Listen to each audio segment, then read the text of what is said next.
विघ्न विनायक मूर्ति की जय। हर नमः पार्वती पतये हर हर महादेव। आदि पराशक्ति माता की जय। मुन्नी கடலை சுருக்கி எழுந்துடையாள் என்ன திகழ்ந்தம்மை ஆளுடையாள் இட்டிடையின் முன்னி கடலை சுருக்கி எழுந்துடையாள் என்ன திகழ்ந்தம்மை ஆளுடையாள் இட்டிடையின் மின்னி பொலிந்தம் பிராட்டி திருவடி மேல் பொல்லம் சிலம்பீர் சிலம்பி திருப்புருபம் மில்லி பொலிந்தம் பிராட்டி திருவடி மேல் பொல்லம் சிலம்பீர் சிலம்பீர் திருப்புருபம் என்ன சிலை குலவி நந்தமுமையாளுடையாள் தண்ணீர் பிரிவிலாம் எங்கோம நண்பர்க்கு என்ன சிலை குலவி நந்தமுமையாளுடையாள் தண்ணீர் பிரிவிலாம் எங்கோம நண்பர்க்கு முன்னி அவள் நமக்கு முள் சுரக்கும் அருளே எல்ல பொழியாய் மழையலோரம் பாவாய்.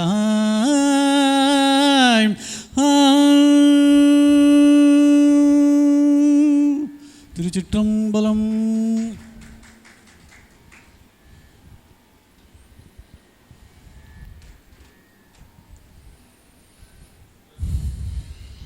நமஸ்காரம்.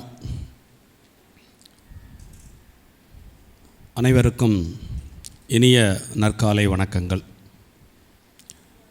ஆன்றவிந்தடங்கிய சான்றோர் திருச்சபையை இந்த இனிய காலை வேளையில் வணங்கி மகிழ்கிறேன்.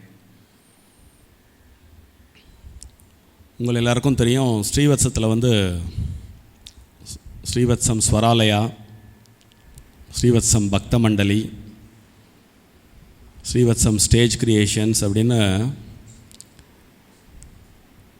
plenty of new wings by Srivatsam வந்துட்டுருக்கு. இது என்ன, எங்களுக்கெல்லாம் தெரிஞ்ச செய்தி தானே, இது மெனக்கிட்டு மேடை போட்டு வேற சொல்லணுமா அப்படின்னு நீங்கள் கேட்கலாம். நாளொரு மேனியும் பொழுதொரு வண்ணமும் புதுசு புதுசாக இதேனும் ஒரு புதிய தலைப்பில் ஒரு குழு உருவாகி நிறைய நற்பணிகளை செய்து கொண்டிருக்கிறார்கள். அத்தகைய நற்பணிகளில் ஒன்று இறைவனின் பெருமை பொருந்திய பாடல்களை பாராயணம் செய்வது, ஓதுவது, ஓதுவிப்பது, இது போன்ற நற்காரியங்கள் ஒவ்வொரு நாளும் இனிதே நடைபெற்று கொண்டிருக்கிறது. அந்த வகையில் இன்று ஸ்ரீவத்சம் ஸ்வராலயா பக்த மண்டலியா, ஸ்ரீவத்சத்தின் ஸ்வராலயாவும் பக்த மண்டலியும் இணைந்து அபிராமி அந்தாதியினுடைய 100 பாடல்களையும் இங்கு உங்கள் முன்னே இசைக்க உள்ளார்கள். அடியனுடைய இந்த சிற்றுரையை தொடர்ந்து உங்களுக்கெல்லாம் தெரியும், இந்த குழுவில் இருக்கிறவெல்லாம் ரொம்ப எக்ஸ்பர்ட்ஸ் இன் மெனி ஃபீல்ட்ஸ். குறிப்பாக சமயம், இலக்கியம், வாழ்வியல் அனுபவங்கள், இதிலெல்லாம் ரொம்ப கரை தேர்ந்தவர்கள். இப்படிப்பட்ட பெரியோர்கள் இந்த சிறுவனை அழைத்து அபிராமி அந்தாதி பற்றி ஒரு சிற்றுரை வழங்குமாறு ஆக்ஞாபித்திருக்கிறார்கள். அந்த பெரியோர்களுக்கெல்லாம் இச்சிறுவன்பால் வைத்த நம்பிக்கைக்கு மீண்டும் ஒரு நல்வந்தனங்கள். எண்ணிய முடிதல் வேண்டும், நல்லவே எண்ணல் வேண்டும், திண்ணிய நெஞ்சம் வேண்டும், தெளிந்த நல் அறிவு வேண்டும் என்ற பாரதியின் வரிகளை தியானித்து அடியனை கிட்ட ஆக்ஞாபத்தை இயன்ற அளவு சிறப்பாக செய்ய முயற்சிக்கிறேன். அபிராமி அந்தாதி பற்றிய ஒரு சிற்றுரை.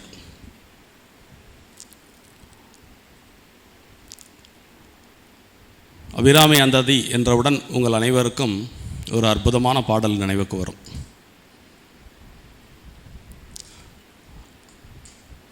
உங்களுக்கு எல்லாருக்கும் ஓரளவுக்கு சரி தெரியும், அடியேனுக்கு தமிழ் இலக்கியங்களிலும் பக்தி இலக்கியங்களிலும் உள்ள ஈடுபாடு பற்றி நீங்கள் அனைவரும் அறிவீர்கள். பக்தி இலக்கியங்களிலே எத்தனையோ பாடல்கள் உண்டு. கடவுளிடம் சென்று பக்தி செய்யும் பொழுது, பிரார்த்தனை செய்யும் பொழுது என்ன வேண்டும் என்று கேட்பதற்கு ஒரு தெளிந்த அறிவு வேண்டும். கடவுள் கண்ணு முன்னாடி நின்று உனக்கு என்ன வேணும் அப்படின்னு கேட்டால் நம்ம தயாராக இருப்போமா? ரொம்ப சாதாரணமாக, அது கூட சில புத்திசாலிகள் சொல்லக்கூடிய ஒரு பதில். கடவுள் கண் முன்னாடி தோன்றாருன்னு வச்சுக்கோங்க, உனக்கு என்னப்பா வேணும், உங்களுக்கு தெரியாதா எனக்கு என்ன வேணும்னு, அதை பார்த்து நீங்களே கொடுத்துருங்க அப்படின்னு கேட்குறதுக்கும் ஒரு புத்திசாலித்தனம் வேணும். அது கூட கேட்க தெரியாதவளுக்கு என்ன கேட்கணும் அப்படின்னு அபிராம பட்டர் ரொம்ப அழகாக நமக்கு சொல்லி கொடுத்துருக்கார். கலையாத கல்வியும் குறையாத வயதும் ஓர் கபடு வாராத நட்பும் கன்றாத வளமையும் குன்றாத இளமையும் ஒரு கழுபினி இல்லாத உடலும் சலியாத மனமும் அன்பு அகலாத மனைவியும் தவறாத சந்தானமும்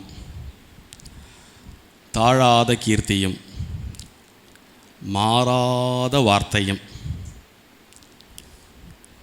தடைகள் வாராத கொடையும் தொலையாத நிதியமும்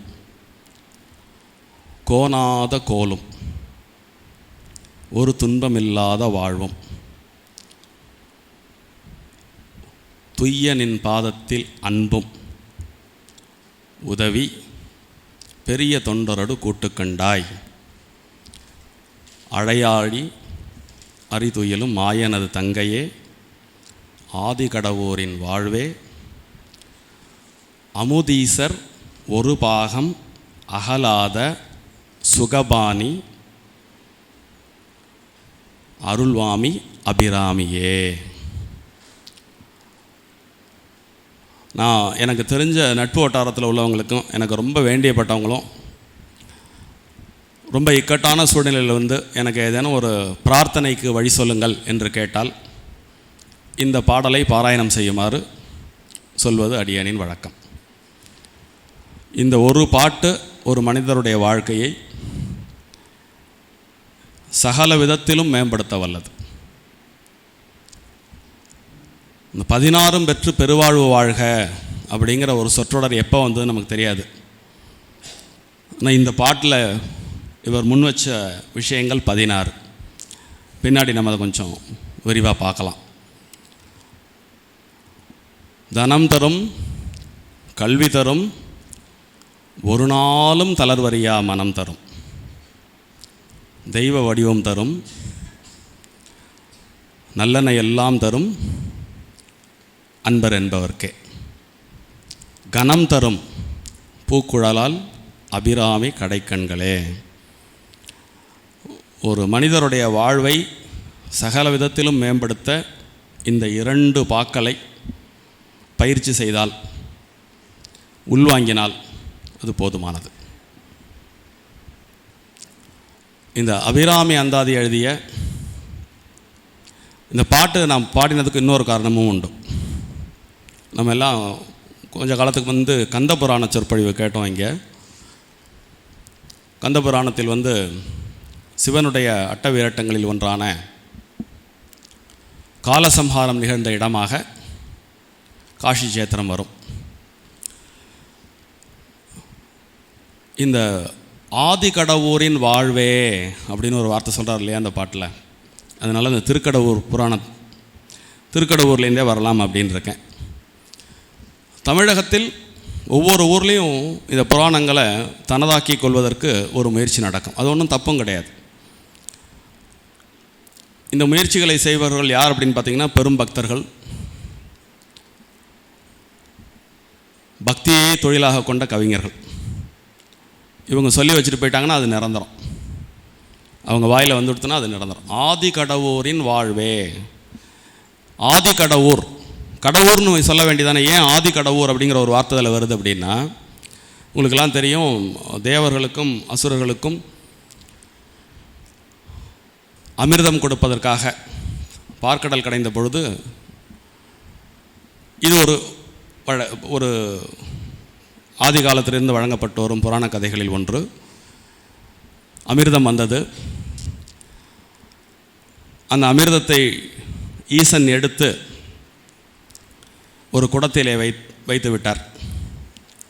ஏன் அப்படின்னு கேட்டால், அம்மையாரை வழிபடவில்லை அப்படிங்கிறதுனால அமிர்தத்தை கொடுக்காம ஒரு குடத்தில் வச்சுட்டார்.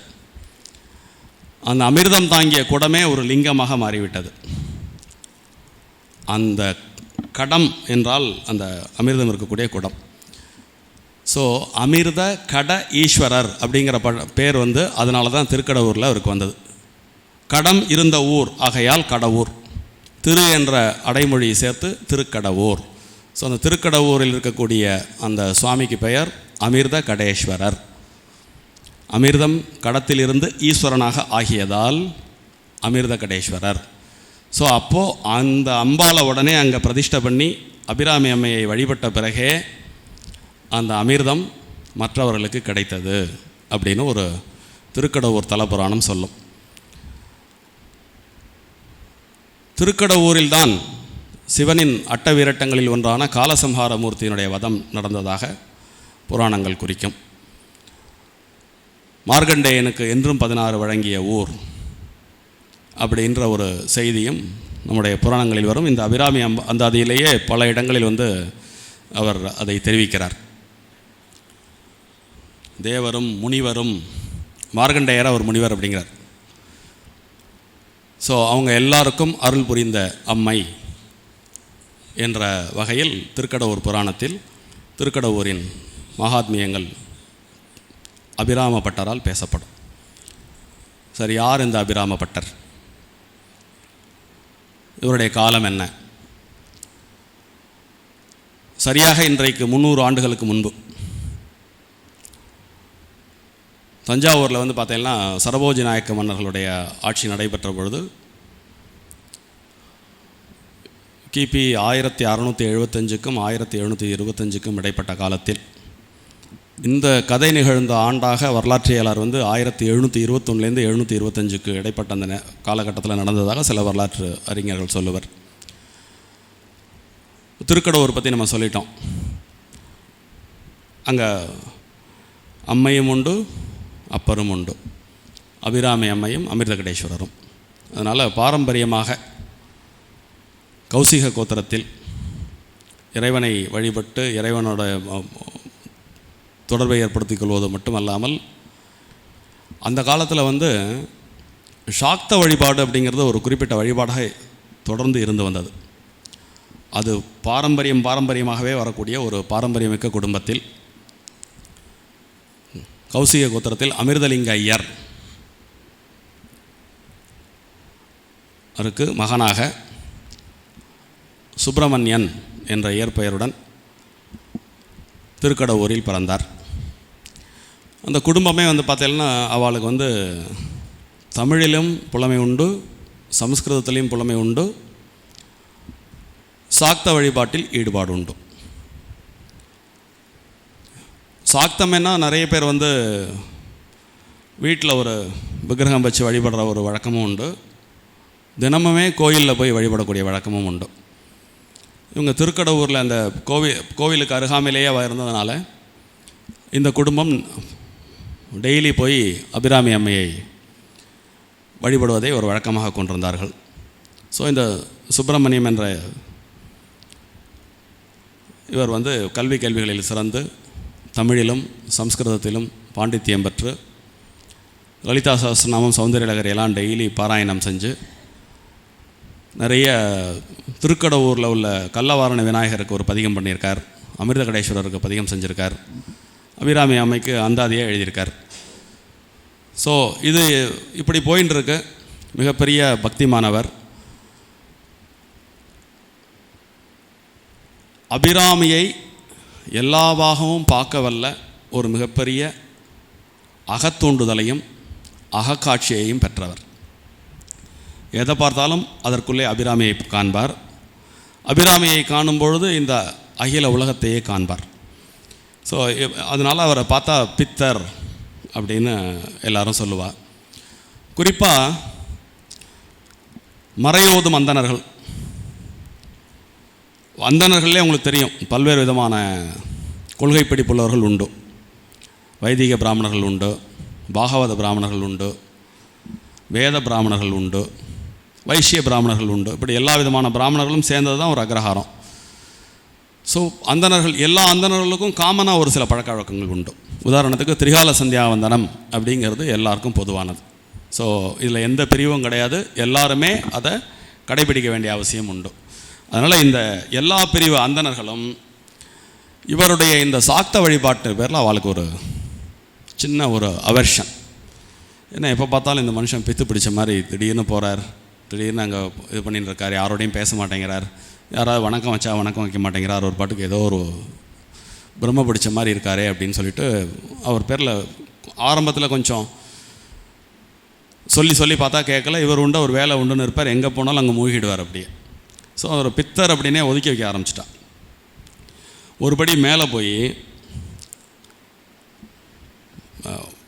திருமால், சிவன் அப்படி போன்ற பெரிய தெய்வங்கள் இருக்க ஒரு பரிவார தேவதையாகிய அம்பாளை பிடித்து கொண்டு இவர் ஒரு கீழ்நிலை பக்தி பண்ணுகிறாரே அப்படின்னு கூட எல்லாரும் பேச ஆரம்பித்தாங்க.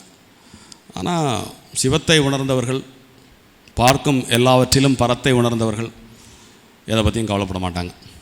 அவள் உண்டு, அவள் வேலை உண்டுன்னு இருப்பாள். ஸோ அது மாதிரி அவர் அப்படி இருந்துன்னு இருக்கார். அந்த காலகட்டத்தில் ஒரு தை மாதம் அமாவாசை நாளன்று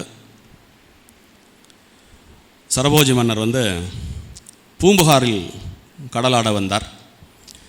மன்னர்களுக்கெல்லாம் அந்த காலத்தில் ஒரு பெரிய வழக்கம், காவிரி புகும் பட்டினமே காவிரி பூம்பட்டினம், காவிரி கடலில் புகும் பட்டினமே காவிரி பூம்பட்டினம். ஸோ கடலாடுதலில் ஒரு சிறப்பு, காவிரி சங்கமிக்கும் அந்த இடத்தில் கடலாடுதல் இன்னொரு சிறப்பு. அது தை அமாவாசை என்று செய்வது மிகவும் சிறப்பு என்று கருதி தனது பரிவாரங்களோட சரபோஜி மன்னர்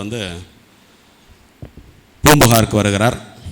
பூம்புகாரிலே காலையில் சூரிய உதயத்தினப்போ கடலாடி முடித்த பிறகு திருக்கடவூர் சென்று அமிர்தகடேஸ்வரரையும் அபிராமியம்மையும் தரிசிக்க வேண்டும் என்று சங்கல்பித்து திருக்கடவூருக்கு செல்கிறார்.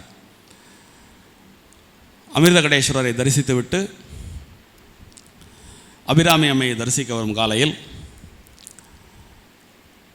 அங்கே இந்த சுப்பிரமணியம், இப்போதைக்கு அவரை சிவாச்சாரியாராக வச்சுப்போம், சுப்பிரமணிய சிவாச்சாரியார் அங்கே உட்காந்து அபிராமி அம்மை முன்னாடி உட்காந்துட்டு அப்படியே ஒரு மாதிரி ஒரு பாவ சமாதியில் பார்த்துட்டே இருக்கார். உங்களுக்கு தெரியும், ஒரு சாதாரண கவுன்சிலர் வந்தாலே இப்போல்லாம் பெரிய கான்வாய் முன்னாடியும் பின்னாடியும் வரும். மகாராஜானா உங்களுக்கு தெரியும், கட்டியங்குறதுக்கு ஒரு குரூப் இருக்கும், ஏன்னா முன்னாடியும் பின்னாடியும் எவ்வளோ பந்தோபஸ்துகள் இருக்கும். அது மாதிரி ரதகஜ துரக பதாதிகள்லாம் வெளியில் நிற்க தன்னுடைய அடியார்கள் கூட்டத்தோடு உள்ள சுவாமி தரிசிக்க வர்றார். அப்படி வரும்போது எல்லாரும் அப்படி கடன்னு விலகிறாங்க. இவர் பாட்டுக்கு அங்கே உட்காந்து அம்பாளை பார்த்து என்னமோ தியானம் பண்ணிட்டு இருக்கார்.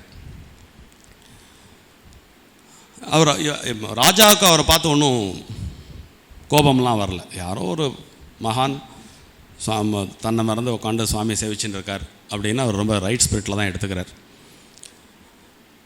இருந்தாலும் ஒரு ராஜா வரும்போது எவ்விதமான உணர்வுகளுக்கும் ஆட்படாமல் ஒருத்தர் உட்காந்து பக்தி பண்ணுகிறார் அப்படின்னா அவர் யார் அப்படின்னு ஒரு க்யூரியாசிட்டி அவருக்கு. இப்போ அங்கே இருக்கிறவங்களெல்லாம் யார் இவர் அப்படின்னு கேட்குறாங்க. அடிச்சுதரா சான்ஸ் அப்படின்ட்டு ஏற்கனவே அவர் பேரில் கோபத்தில் இருந்தவா எல்லாரும் ஒரு பித்தர்,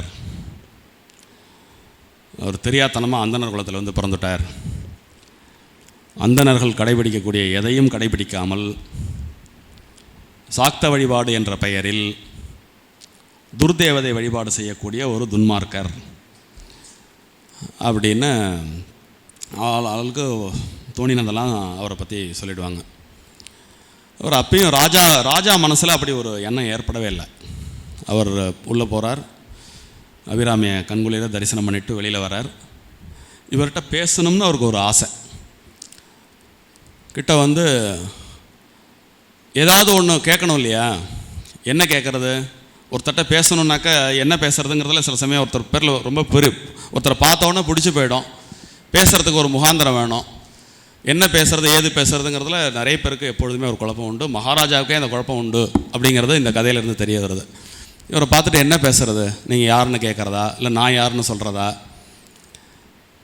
சரி சும்மா 10ஆம் பதில் ஒன்று கேட்டு வைப்போம் அப்படின்ட்டு, சுவாமி இன்றைக்கு திதி என்ன அப்படின்னு அவரை கேட்குறார்.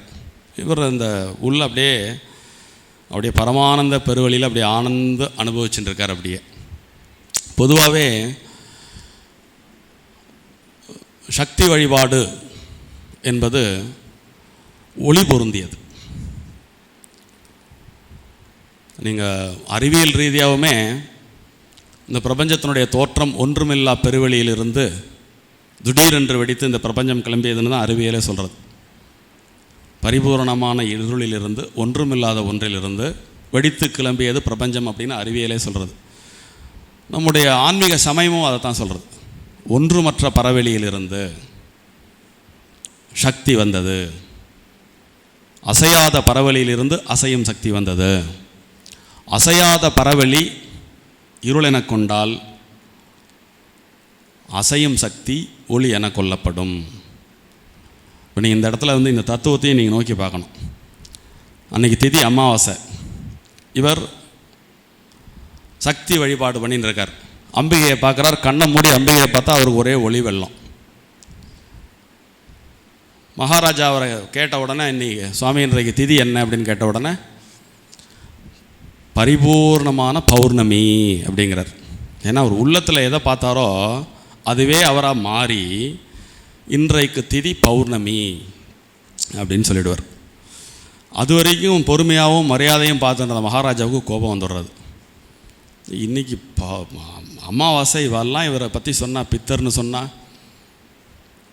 ஒரு ஏதோ துர்தேவதை வழிபடுறவன்னு சொன்னால் எல்லாம் சரியாக இருக்கும் போல இருக்கே, கொஞ்சம் இது போயிடுத்து போல இருக்கு அப்படின்ட்டு அவர் என்ன பண்ணார், சுவாமி நீங்கள் என்ன சொல்கிறீங்களு தெரிஞ்சு சொல்கிறீங்களா அப்படின்னு கேட்குறார். ஆமாம் இன்றைக்கி பௌர்ணமி தான் அப்படிங்கிறார். சரி, சுவாமி சந்நிதியில் உட்காண்டு சொல்லக்கூடிய ஒரு பெரியவருடைய வார்த்தையை நான் கோபத்தோடு எதிர்கொள்ள விரும்பலை. இன்று இரவு பௌர்ணமி தோன்றாவிடில் உமக்கு தண்டனை நிச்சயம் அப்படின்னு சொல்லிவிட்டு அவர் அங்கேருந்து கிளம்பி போயிடுறார். ராஜா கிளம்பி தஞ்சாவூருக்கே போய்டுறார். அவருக்கு இவரை தண்டிக்கிறது நோக்கம் இல்லை. எப்படியாவது இவரை பார்த்த உடனே அதுதான் அந்த இருப்பு அப்படின்னு ஒரு விஷயம் இருக்குது. என்ன தான் பல பேர் வந்து ஒரு கருத்துருவாக்கம் செய்ய முயற்சி பண்ணினாலும் ஒரு தனி மனிதனுடைய இருப்பு இருக்குது பார்த்தீங்களா, அந்த இருப்புங்கிறது அந்த உண்மைத்தன்மை அதை அப்படியே பறைசாற்றி கொண்டு இருக்கும். ஸோ முன்னாடி இருக்கவங்கள போய் அது இம்பேக்ட் பண்ணும். ஸோ அது மாதிரி இந்த சுப்பிரமணிய சிவாச்சாரியாருடைய அந்த இருப்பு மகாராஜாவுக்கு ஒரு பாசிட்டிவான எண்ணத்தை தான் உண்டு பண்ணியதை தவிர நெகட்டிவாக உண்டு பண்ணலை. அதே சமயத்தில் ஒரு நிர்வாகியாக ஒரு தவறு செய்யும்பொழுது அதை தட்டி கேட்க வேண்டிய பொறுப்பு அரசருக்கு உண்டு என்பதால் பலரறிய அமாவாசை என்று பௌர்ணமி என்று கூறிய ஒருவரை தண்டிப்பது அரசருடைய கடமை. அதனால் அவர் இன்றைக்கு சாயங்காலம் வந்து பௌர்ணமி வராட்டி உமக்கு தண்டனை உண்டுன்னு சொல்லிட்டு அவர் போயிடுறார். எப்பொழுதுமே வாழ்வில் நமக்கு வரக்கூடிய துன்பங்கள் இருக்குது பாருங்கள், அது வந்து நம்ம ஒரு ஸ்பான்டேனியஸாக மொமெண்டரியாக அந்த டைமில் பார்த்தோம்னா துன்பம் மாதிரி தெரியும். உண்மையில் அது துன்பங்கள் அல்ல. இப்பேற்பட்ட ஒரு பிரம்மாண்டமான ஒரு சிவாச்சாரியார், சகலத்தையும் தனக்குள்ளே கண்டு உணரக்கூடியவர், எப்பொழுதும் அந்த ஆத்ம ஆனந்த பெருவெளியில் இருக்கக்கூடிய ஒரு மகா பெரியவரை உலகிற்கு அறிய செய்வது எப்படி? துன்பத்தை கொடுத்து தான் அறிய செய்ய முடியும். அதனால் இப்படி ஒரு பிரச்சனையை அபிராமியே கொடுத்துட்றா. இவர் கொஞ்ச நேரம் கழித்து அந்த தியானத்திலிருந்து எழுந்தவுடன் எல்லாரும் ஒரே குஷியாக சொல்கிறா, மாட்டின பாணி, நாங்கள்லாம் சொல்லும்போது கேட்கல இல்லை, நீ பாட்டுக்கு உன் இஷ்டத்துக்கு இருந்துட்டு இருந்த, இன்றைக்கி மகாராஜா வந்தார், அபிராமியை தரிசனம் பண்ணிவிட்டு உங்கள்கிட்ட வந்து திதி என்னன்னு கேட்டார், நீ பௌர்ணமின்னு சொல்லிவிட்ட, இன்றைக்கி மட்டும் பௌர்ணமி வரலைன்னா உனக்கு தண்டனைன்னு சொல்லிட்டு ராஜா போயிட்டார், இன்னையோட உன் கதை முடிஞ்சது அப்படின்னு எல்லாருக்கும் ஏக குஷி. இவர் உடனே எப்போதுமே இந்த ஆத்மானந்த பெருவழியிலே திளைப்பவர்கள் எதுவரினும் அதை அமைதியோடு எதிர்கொள்வர். நன்றே வரினும் தீதே வரினும் யாம் அறிவது ஒன்றும் இல்லை. மாமிக்கு பிடிச்ச தாய்மான சுவாமிகளுடைய பராபர கண்ணியில் வரக்கூடிய ஒன்று. நல்லது வந்தாலும் தீமையை விளைந்தாலும் எனக்கு ஒன்றும் இல்லாதனால, பிகாஸ் ரெண்டுமே என்னை சேர்ந்ததில்லை, நீ கொடுக்கறது. இருந்தாலும் அவர் யோசிக்கிறார், இது என்ன எப்போ பார்த்தாலும் நம்ம அபிராமி அபிராமி அபிராமின்ட்டு வாழ்க்கை பூரா அபிராமியவே பார்த்துட்டு இருக்கோம் எல்லா இடத்துலையும். இப்படி ஒரு நிகழ்ச்சி நமக்கு ஏன் நடந்தது? ஒருவேளை என்னுடைய பக்தியில் பிழை உண்டோ, குறை உண்டோ? இங்கே இருக்கிறவா தான் அறகுறையாக இருந்துட்டு நம்மளை பித்தர்கள் என்று சொன்னால், இந்த லோகத்தை ரட்சித்தாலும் சக்கரவர்த்திகளும் அப்படியே கருதுமாறு நான் நடந்து கொண்டு விட்டேனே, அப்படியே அவர் யார் பேர்லையும் குறை சொல்லலை. இப்போ நான் சரியா தப்பா அதே இன்றைக்கி பார்த்துருவோமே அப்படின்ட்டு என்ன பண்ணுறாரு அப்படின்னா, அந்த அபிராமி அம்மா சன்னதிக்கு முன்னாடி ஒரு பெரிய குழி வெட்டி 2 பக்கமும் ஒரு பெரிய ஸ்தம்பத்தை நட்டு அந்த ஸ்தம்பத்தை கனெக்ட் பண்ணுற ஒரு விட்டத்தை வச்சு கீழே குழியில் வந்து தீ மூட்டுறார். தீ மூட்டி இந்த அபிராமி அம்மைக்கு அந்தாதி எழுதுவது என்று தீர்மானிக்கிறார். அந்தாதி அப்படின்னா என்ன அப்படின்னா,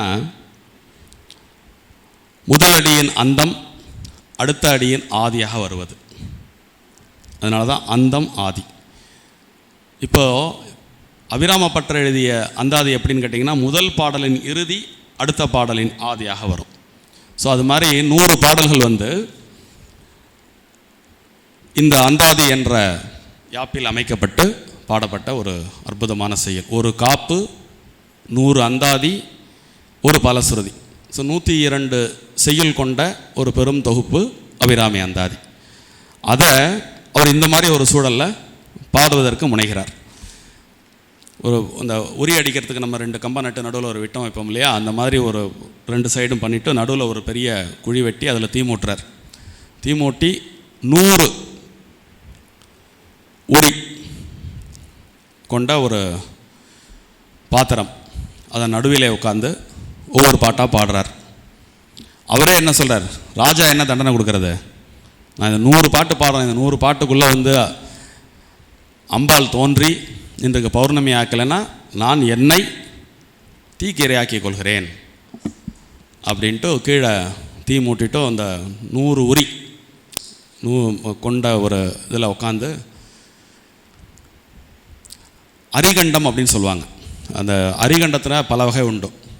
வீரர்கள் எல்லாம் சத்திரிய வீரர்கள் போருக்கு கிளம்புறதுக்கு முந்தி அந்த காலத்தில் வந்து பலி கொடுக்கறதுக்கு தலையாக இருக்கிறது நவகண்டம்னு சொல்லி உடலில் 9 உறுப்புகளை அறுத்துக்கிறது. இதுக்கு பேர் அரிகண்டம்னு பேர். இப்போ இவருக்கு அது பொருந்தாது இல்லையா, இவர் வந்து ஒரு பக்தர்.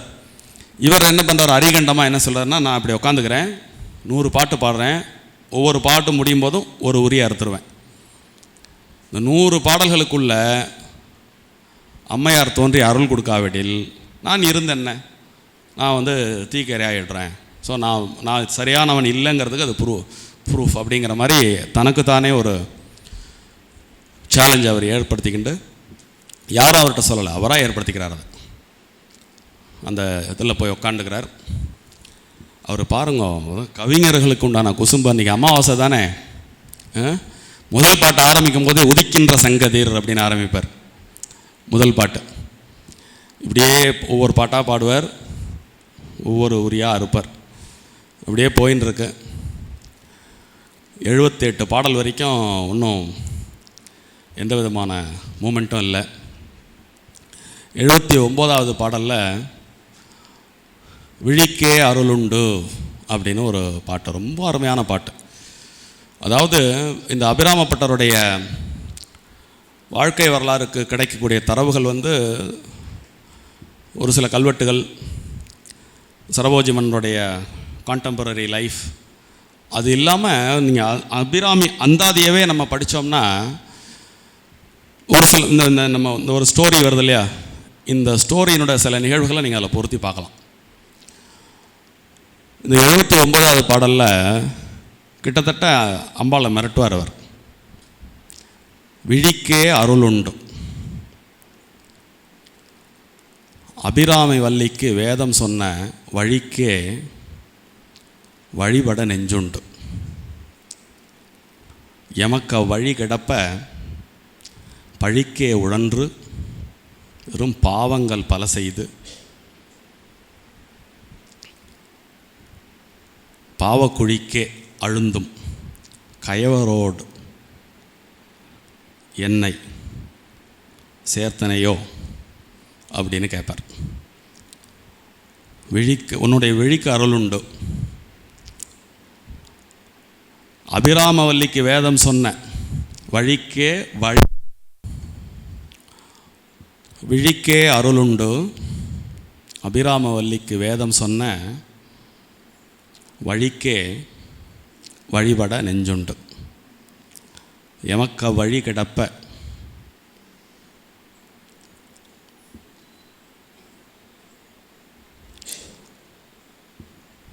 பாவம் செஞ்சு படுகொடியில் இருக்கக்கூடிய அந்த துன்மார்க்கர்களோட கொண்டு போய் என்னை அப்படி சேர்த்துட்டியே அப்படின்ற பொருள்பட அந்த பாடலை பாடுறார். பாடின உடனே அது வரைக்கும் இவருடைய பாட்டில் மெய்மறந்து சொக்கி அம்பாலே தன்னிலே மறந்திருந்த அம்பாளுக்கு, ஆஹா இந்த பேர்பட்ட பக்தனுக்கு நம்ம எப்பேற்பட்ட துரோகம் பண்ணிட்டோம் அப்படின்னு சொல்லி தன்னுடைய காது கம்மலை கழட்டி அப்படி தூக்கி வீசுவா.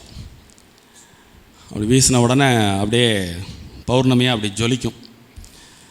இது இங்கே நடந்துட்டு இருக்கும் பொழுதே அங்கே இந்த கரெக்டாக அந்த 79வது பாடல் வரும்போது சாயங்காலம் 6 மணி ஆகிடுறது. மன்னருக்கு அகக்காட்சியாக தோன்றுறது. திடீர்னு இன்றைக்கி பிரதமையாச்சே, திடீர்னு வெளிச்சம் வருதே, எங்கேருந்து வருது அப்படின்னு வெளியில் பார்க்குறார். அங்கே அப்படியே முழு நிலவு அப்படியே பிரகாசிக்கிறது. அவர் உடனே அங்கேருந்து தஞ்சாவூர்லேருந்து கிளம்பி திருக்கடவுருக்கு கிடுகிடுன்னு ஓடி வந்துட்டுருக்கார்.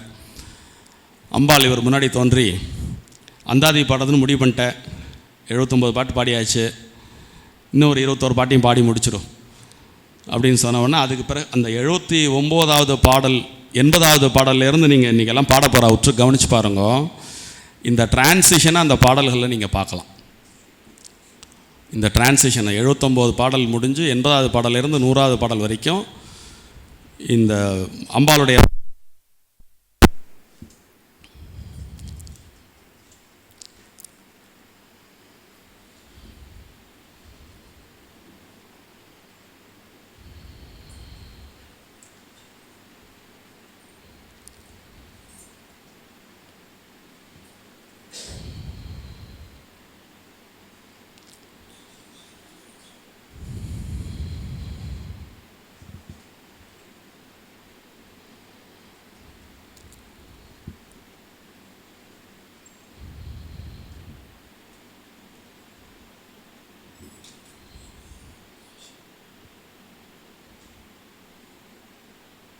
ஸோ அந்த 80 பாடல்லேருந்து 100வது பாடல் வரைக்கும் அம்பாளுடைய மகாத்மியங்களை ரொம்ப தெளிவாக சொல்லுவார்.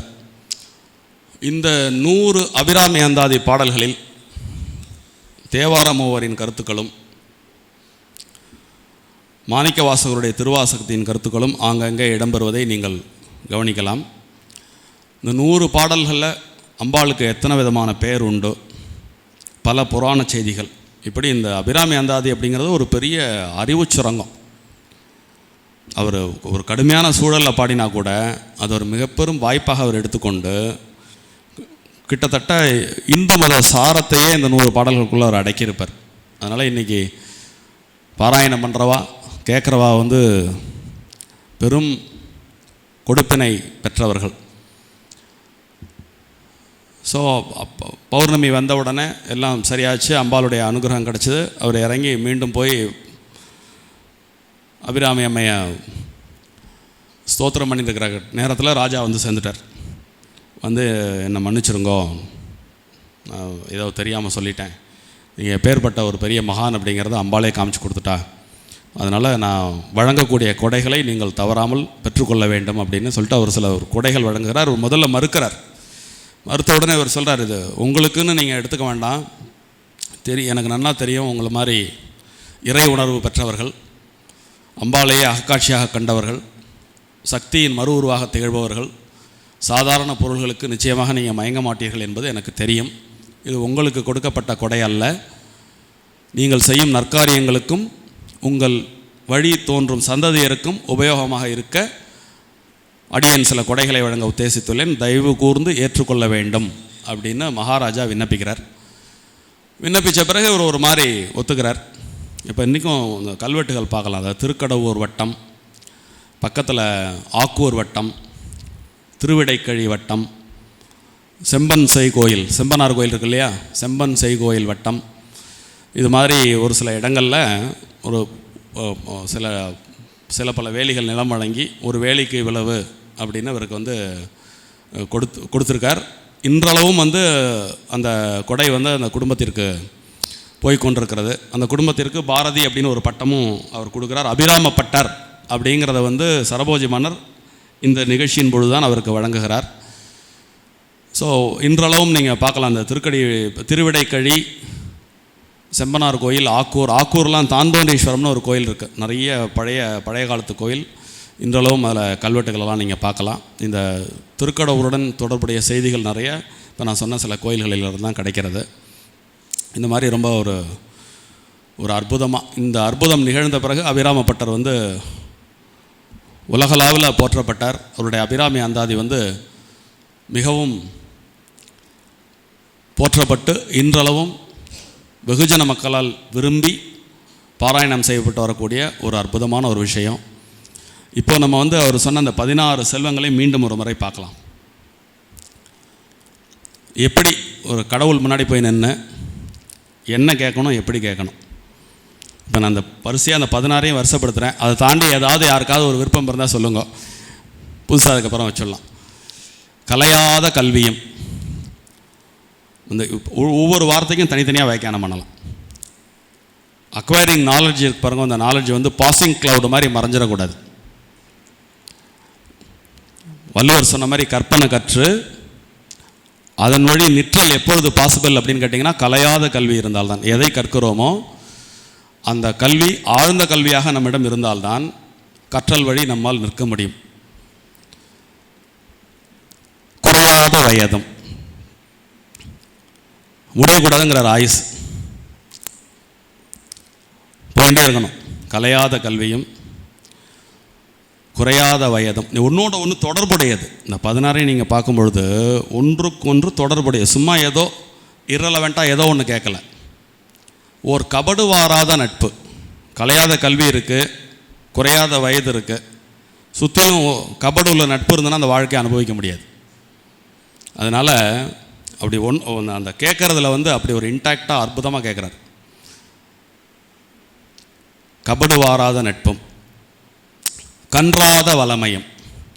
வாழ்க்கை வாழ்வதற்கு பல்வேறு விதமான வளங்கள் தேவைப்படுகிறது. அந்த வளங்களில் எவ்விதமான குறைபாடும் இருக்கக்கூடாது, குறையக்கூடாது. அப்படி ஒரு வளம் வந்ததுன்னா அதை அனுபவிக்கிறதுக்கு குன்றாத இளமையும். இளமை மட்டும் இருந்தால் போருமா? இளமையான உடலில் நோய் இருந்தால் அனுபவிக்க முடியுமா? அதனால் கழுப்பினி இல்லாத உடலும். இப்போ இதில் 6 ஆயிடுத்து. இந்த 6ம் கிடச்சிட்டா ஒரு மனுஷன் வாழ்க்கையை என்ஜாய் பண்ண முடியுமானா முடியாது. அதுக்கு என்ன வேணும்னா சலியாத மனமும். எல்லாம் இருந்துட்டு ஒரு சலிப்படையக்கூடிய ஒரு மனம் இருந்தால் வாழ்க்கையை நீங்கள் ருசிக்க முடியாது. சலியாத மனமும் இது இருந்தால் போருமா? அன்பு அகலாத மனைவி. ஒன்றொன்னா வரிசையாக அவர் எப்படி வரிசையாக கட்டின்னு வர்றார் பாருங்க. அன்பு அகலாத மனைவி, தவறாத சந்தானம். இதெல்லாம் இருந்துட்டு குழந்தை பேர் இருந்து அந்த குழந்தையை தான் வாழும் காலத்தில் பறி கொடுக்கக்கூடிய ஒரு விஷயம் இத்தனையும் காலி பண்ணிடும். அதனால் தவறாத சந்தானம் இது இருந்தால் போருமா? தாழாத கீர்த்தி, மாறாத வார்த்தை. கேட்குறார், நான் ஒரு வார்த்தை சொல்லிட்டா அந்த வார்த்தை நடைமுறைக்கு வரணும். அவன் சொல்லுவான் செய்ய மாட்டான் அப்படிங்கிற பேச்சு எனக்கு வந்துடக்கூடாது. நான் என்ன சொல்கிறேனோ அது நடைமுறைப்படுத்தணும். அதனால் மாறாத வார்த்தை, ஒரு தடைகள் வாராத கொடை. கொடை பல இடங்களிலிருந்து உங்களுக்கு வரக்கூடியதில் வந்து எந்த விதமான தடங்களும் வரக்கூடாது. தடை வந்தால் கொடை வந்தால் போருமா? அது நிலைக்கணும்ல. தொலையாத நிதியமும், இப்படி வரக்கூடிய இத்தனையும் வந்து தொலைஞ்சிடக்கூடாது. தொலையாத நிதியமும் இது இருந்தால் போருமா? இதெல்லாம் உங்ககிட்ட இருக்குது. நடக்கக்கூடிய ஆட்சி சரியில்லைன்னா என்ன பண்ணுவேன் இல்லைங்க? உங்ககிட்ட எல்லாம் இருக்குது, சுற்றுப்புற சூழலும் சமுதாயமும் வீணாக போனால் என்ன பண்ணுவீங்க? நீங்கள் அனுபவிக்க முடியாது. கோணாத கோலும் இவ்வளவும் வந்த பிறகு ஒரு துன்பமில்லாத வாழ்வு. இவ்வளவும் கிடச்சி போச்சு, நிம்மதியா? கடைசியாக கேட்குறார், துய்ய நின் பாதத்தில் அன்பும். எனக்கு இந்த 15 செல்வங்கள் தாண்டி 16வது செல்வமா உன்னுடைய பாதத்தில் பக்தி செலுத்தக்கூடிய, அன்புடன் பக்தி செய்யக்கூடிய அன்பையும் எனக்கு உதவி. அப்படி நீ உதவிட்டினா அடுத்து சொல்கிறதுல தான் பொடி இருக்குது. மறுபடியும் பெரிய தொண்டரோடு கூட்டு கண்டாய், இதெல்லாம் எனக்கு கொடுத்துட்டீங்கன்னா உன்னோட தொண்டன் நான் வந்து பெரிய ஆள் ஆயிடுறேன். பெரிய தொண்டருடன் கூட்டு கண்டாய். யார்? அழையாளி அறிதுயிலும் மாயனது தங்கை. யார்? திருமாலுடைய தங்கை. அபிராமியை பார்த்து உலகம் கேட்குறார். அமுதீசர் ஒரு பாகம் அகலாத. அமிர்த கடேஸ்வரர் சொல்கிறார். அமிர்த கடேஸ்வரராக இருக்கக்கூடிய அந்த சுவாமி வந்து அமுது ஈசர். அவருக்கு இந்த அம்மா வந்து எப்படியா இருக்கா? சகா இருக்கா? அர்த்தநாரீஸ்வரர்னு சொல்கிறோம்ல. அமுதீசர் ஒரு பாகம் அகலாத சுகபாணி. அதனாலே எப்போதும் சுகமாக இருந்துட்டு இருக்கலாம். அருள்வாமி அபிராமியே அப்படின்னு 16 செல்வங்கள் கேட்குறார். ஸோ இதுக்காரும் இந்த அபிராமி அந்தாதி பற்றிய அடியனுடைய சிற்றுரையை மனம் குவிந்து கேட்டு என்னை உற்சாகப்படுத்திய அத்தனை பெருமக்களும் அபிராமப்பட்டர் அம்மையை வேண்டிய 16 செல்வங்களும் பெற்று பெருவாழ்வு வாழ அம்மையை வணங்கி நன்றி கூறி அமைகிறேன். நன்றி, வணக்கம்.